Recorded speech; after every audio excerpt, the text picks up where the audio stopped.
ముచ్చట్లు నడుస్తున్నాయి. మస్తుగున్నాయి పిల్ల, మూడగట్టుకుని వస్తానా ఆగాగు. పోరలను సర్కార్ బల్ల చదివిద్దామంటేనే బుగులైతాంది. ఓ కోడలి పిల్ల ఇట్రా ఇట్రా ఇటు ఇటు ఇట్రా ఇట్రా. ఎవరు మా అత్త ఉన్నట్టుందిగా. ఏమంత ఆలోచన చేసుకుంటా పోతున్నావు? ఏమైంది? ఏం చెప్పాలనే అత్త, నాకు రంది పడ్డది. ఏం రంది? నీకేమైంది? ఇక్కడ మనిషిని ఇంత మనిషిని కూర్చునున్నా చూడకపాయి అట్లనే పోతివి. ఏమైంది? ఏం రంది చేస్తున్నావు? కూసో. ఏం చెప్పాలత్త, రంది కాకపోతే ఏంది? ఈ బడి పొరలతోని ఇబ్బంది అవుతుందే. ఏమైంది పిల్ల? నాకు జరపురాగా చెప్పు. సరే సరే చెప్తా. ఈ పోరలను సర్కార్ బళ్ళకు తోలాలంటేనే భయం అవుతుంది అత్త. ఎందుకే అంత గుబులైతున్నావు? వచ్చిన కాంచి చూస్తున్నా ఏదో రంది పడుతున్నావు. ఏందన్నది చెప్తులేదు. జరపురాగా చెప్పే నాకు. లేకపోతే ఏందత్త, ఏ సర్కారో లేలినా సర్కార్ బళ్ళ ముచ్చటైతే మారతలేదు. అవును కొడలా, ఎవరు వెళ్ళినా గట్లానే ఉంటుంది ఈ సర్కారు బళ్ళ సంగతి. సర్కారు బడుగులో కొలువు చేసే వాళ్ళ పిల్లలేమో అద్దాల మేడలు ఉన్న భవంతులలో చదువుకుంటారు. ఇక మన సొంత పోరలేమో సర్కారు బడులలో చదువుకొని తిప్పలు పడాల్సిందే. అవునే పిల్ల, ఈ సర్కారు బడుల్లో చదివే పిల్లలను ఈ సర్కారు వాళ్ళు సౌతి పిల్లలను చూసినట్టు చూస్తున్నారు.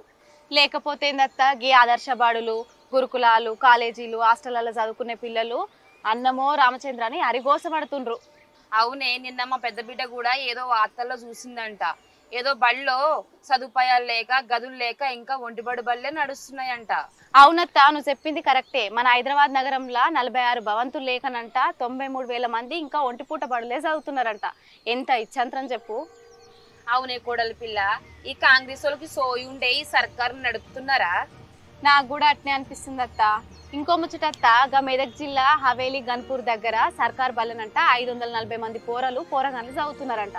ఏంది సర్కారు బళ్ళు అంతమంది చదువుతున్నారా? గా సర్కారు బడిలా ఆడపోరలు మూత్రం పోయినాక పాయఖానలే లేవంట అత్త.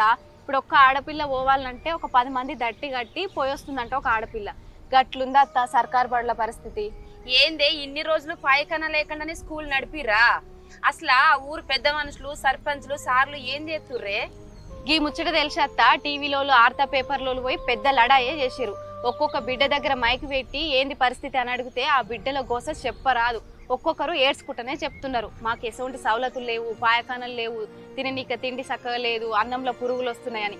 ఆ బిడ్డల గోస ఇంటుంటే నాకైతే మస్తు బాధ అవుతుంది అత్త. అట్నా మా కాలంలోనే అనుకున్నానే, ఇప్పుడు కూడా గిట్లనే తగలబడ్డాయా ఈ సర్కారు బళ్ళు? అవునత్త, గీ మూసీ నది సుందరీకరణ అని గీ సర్కారు వాళ్ళు చేస్తామన్నారుగా. ఈ సర్కార్ బడులలో పోరలు టాయిలెట్లు పోయినక వసతులే చేయలేకపోయారు. వీళ్ళను బట్టబాష్ చేసేటోళ్ళు కాకపోతే వీళ్ళని ఏమనాలి చెప్పు. మరి ఎట్లనే దీనికి పరిష్కారం?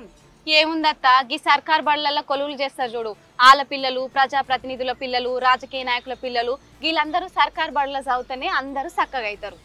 అవు కొడలి పిల్ల, ఇక అప్పుడు దాకా మన బతుకులు ఇంతేనా? అయినా మనం ఎందుకు ఊరుకోవాలే? ఊకోవద్దత్త. ఎవడైతే సర్కార్ కొలువు చేయాలనుకున్నా, ఎన్నికలలో పోటీ చేయాలనుకున్నా, వాళ్ళు ఎవరైతే నిలబడాలనుకుంటారో వాళ్ళు మొత్తం సర్కార్ బల్లనే చదివినోళ్ళై ఉండాలి. లేకపోతే వాళ్ళ కుటుంబం మొత్తం చదివినట్టన్నా ఉండాలి. వాళ్ళు ఆ పత్రాలు చూపిస్తేనే వాళ్ళు కార్యం గట్టెక్కిచ్చే పని మనం చెయ్యాలి. అవును కొడలా, నువ్వు చెప్పిన ముచ్చట కరెక్టే. అవునత్త, సర్కార్ బడులల్లో మంచి సౌలతులు చేస్తే మన పోరలు చదువుకొని మంచిగా బాగుపడతారు. ఇక నేను పోయేస్తా అత్త, పొలం కాడుకోతుంటే పిలిచినావు, మళ్ళీ సంధ్యాలకు వస్తా. సరే సరే, మర్చిపోకు సందేహాలకి రా. వస్తా.